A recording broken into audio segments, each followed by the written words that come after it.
فيديو جديد. هنعمل مع بعض النهاردة فانوس رمضان ولكن بشكل مختلف.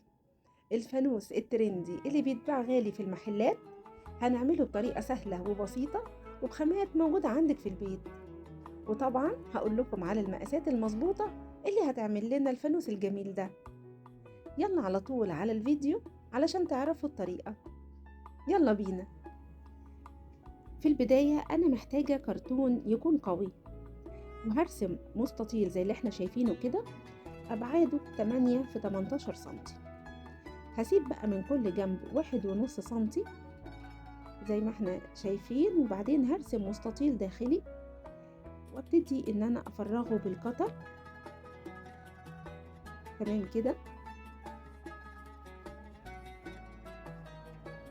زي ما احنا شايفين كده. انا فرغت خلاص المستطيل الداخلي دوت، وهخرجه بكل سهولة زي ما احنا شايفين. المستطيل ده بقى خلي بالك ما ترميهوش، لان احنا هنشتغل بيه حاجة تانية ان شاء الله. انا كده عملت اول قطعة بالمقاس اللي احنا قلنا عليه 8 في 18 سنتي. انا محتاجة للفانوس 4 قطع بنفس المقاسات اللي احنا قلناها. هنيجي بقى للمقاسات التانية. محتاجة مربع يكون 6 في 6 سنتي، وعايزة منه قطعتين. تمام، ده اول مقاس معانا. المقاس التاني عايزة 8 في 8 سنتي، وبرضه محتاجة منه قطعتين. المقاس التالت 8.5 في 8.5، ومحتاجة منه برضه قطعتين. آخر مقاس معايا 11 سنتي في 11 سنتي، وبرضه محتاجة منه قطعتين. دي كده المقاسات اللي عندي، والمقاسات اللي هتعمل لنا الفانوس الجميل اللي احنا شفناه في أول الفيديو. تمام، وهيبقى معايا برضو حلقة ستارة زي ما احنا شايفينها كده، ودي هتبقى يد الفانوس. ودي كده كل المقاسات اللي احنا طالبينها علشان نعمل الفانوس. هجيب بقى العصيان الخشبية، عصيان الشيش. طبعا هي متوفرة في في محلات الأدوات المنزلية. واجيب الكرتون بتاعي، هجيب العصاية كده وهبتدي اخد المقاس اللي احنا شايفينه ده. هحط العصاية بالورب كده وهعلم بالقلم. تمام، علشان اقص بقى الجزء ده.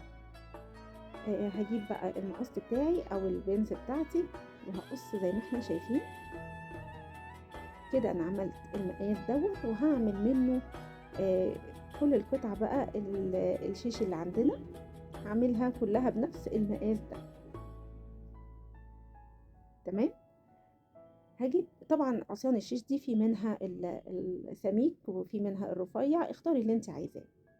هجيب بقى الكرتونة وهاجي على الظهر، مش هشتغل على الوش ده، هاجي على الظهر وهلزق عصيان الشيش دي زي ما احنا شايفين. هحط الشمع في الزوايا وابتدي اني الزق العصاية بالشكل ده.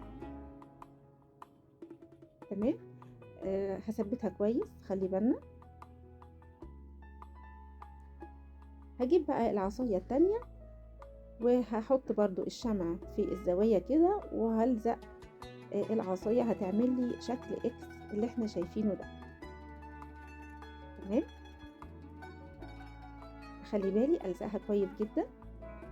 ممكن كمان اثبت اللزق ان انا اعمل فوق العصاية بالشمع زي ما احنا شايفين علشان تثبت اكتر. تمام، يا رب يكون الطريقة سهلة. طبعا عملت الاربع قطع من الكرتون بنفس الطريقة علشان يدوني شكل الاكس دي زي ما احنا شايفين كده. اجيب بقى اول مقاس عندي، مقاس اللي هو 11 في 11، وهبتدي اني الزق القطعتين مع بعض بمسدس الشمع طبعا. تمام، هحط على الاطراف زي ما احنا شايفين كده. هحط الشمع على الاطراف، وخلي بالي ما احطش كتير برضو علشان ما يخرجش مني بره ويبقى في الاخر الشكل مش حلو. هلزق القطعتين كده. تمام، هثبتهم كويس واخلي بالي اني اساوي الحروف وانا بلزق. هعمل كل القطع بنفس الطريقة. هعمل كل القطع المربعة بنفس الطريقة كده، وهلزق كل اتنين مع بعض. خلاص جبت بقى قطع الكرتون المستطيلة اللي انا عملتها في الاول، وجبت القطعة اللي هي 8 في 8. هبتدي اني الزق عليها، اعملها قاعدة بقى للفانوس، وهلزق عليها زي ما احنا شايفين كده القطع المستطيلة واحدة واحدة. يعني هلزق الاول جنب، وبعدين هبتدي احط الشمع على الحرف بالظبط. يعني ما احط الشمع كتير، هحط على الحرف بالظبط كده كمية من الشمع برضو مش كتير علشان ما تخرجش بره ويبقى الشكل مش حلو. وهحط على الجزء اللي هيتثبت على القاعدة، وهلزقه بالطريقة دي. اخلي بالي لان انا بلزق حرف في حرف، فياريت يبقى بالراحة كده وانتوا بتلزقوا علشان الشكل الخارجي ما يبقاش معوج او في اي حاجة مش كويسة. هكمل بقى الجزئين التانيين علشان يبقى عندي الفانوس بالشكل الجميل ده. خلاص كده الاربع اجزاء من الكرتون ابتدى يبان معايا الشكل اهو. ناقص الجزء الفوقاني او البورنيطة بتاعة الكرتون. هجيب بقى المقاسات التانية، وهبتدي اني هلزقهم فوق بعض زي ما احنا شايفين. وبرضو هحط الشمع بطريقة بسيطة، يعني مش كتير علشان ما يخرجش مني الشمع بره. وهبتدي احط الكرتونة في النص بالظبط، اثبتها كويس.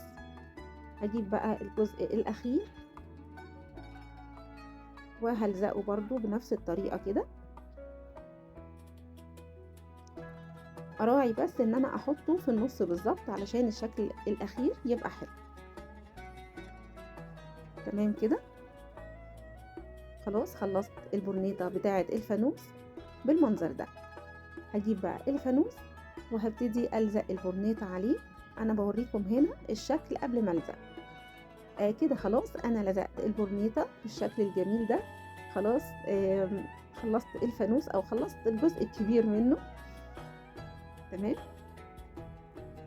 عملت فتحة صغيرة وحطيت فيها حلقة استطار علشان تبقى يد الفانوس. هجيب برضو عصيان الشيش او العصيان الخشب اللي عندي، وهعمل برواز كده في الفانوس علشان يعني شكل جمالي اكتر. هحط برضو العصيان وابتدي اخد المقاس بتاعها، وبعدين هقص بقى عدد من العصيان علشان تعمل الاركان كلها. هلزقها بقى بنفس الطريقة دي. هحط على الحرف بالظبط الشمع، وهلزق العصاية هتلزق معايا بكل سهولة، ما فيهاش اي مشكلة. تمام. هكمل بقية الاجزاء بقى. هأكد الاول على اللزق انه لزق كويس، ولو في اي زيادات من الشمع هشيلها. وهكمل بنفس الطريقة الاركان كلها.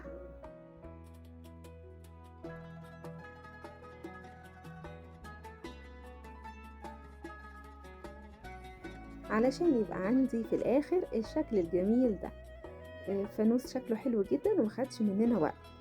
هجيب بقى ناقص حاجة بسيطة هعملها. دي عصيان الايس كريم، او لو عندي خافض اللسان، بس هنا المسافة بتاعتي دي صغيرة، فاخترت ان انا اجيب عصيان الايس كريم. وهبتدي برضو اني الزقها على الحروف كلها بالشكل ده كده علشان تدينا منظر جميل. تمام. وهحطها برضو على الجزء اللي فوق اللي هو البورنيطة بتاعة الفانوس، وهحطها على كل الحروف بتاعة الثلاث أجزاء اللي احنا قصينهم مع بعض من الكرتون. هلزقهم بقى وهرجع لك تاني على طول نشوف الشكل النهائي. وده كده شكل الفانوس بعد ما لزقت عصيان الايس كريم. زي ما احنا شايفينها ادت للشغل نظافة ومتانة، وبقى شكله جميل جدا زي ما احنا شايفين. الطريقة يا رب تكون عجبتكم، سهلة وبسيطة وما أخدتش مننا أي مجهود. يا رب تكون الطريقة سهلة وتقدروا تنفذوه بكل سهولة. في الآخر بقى هجيب السبراي وهبتدي أرشه. أنا هرشه باللون أو هلونه باللون الأسود. تقدري تلونيه باللون اللي يعجبك. وده كده الشكل النهائي للفانوس. شكله جميل جدا، وانا حطيت له اضاءة كده خفيفة. يا رب يكون عجبك، ويا رب تكون الطريقة النهاردة عجبتك.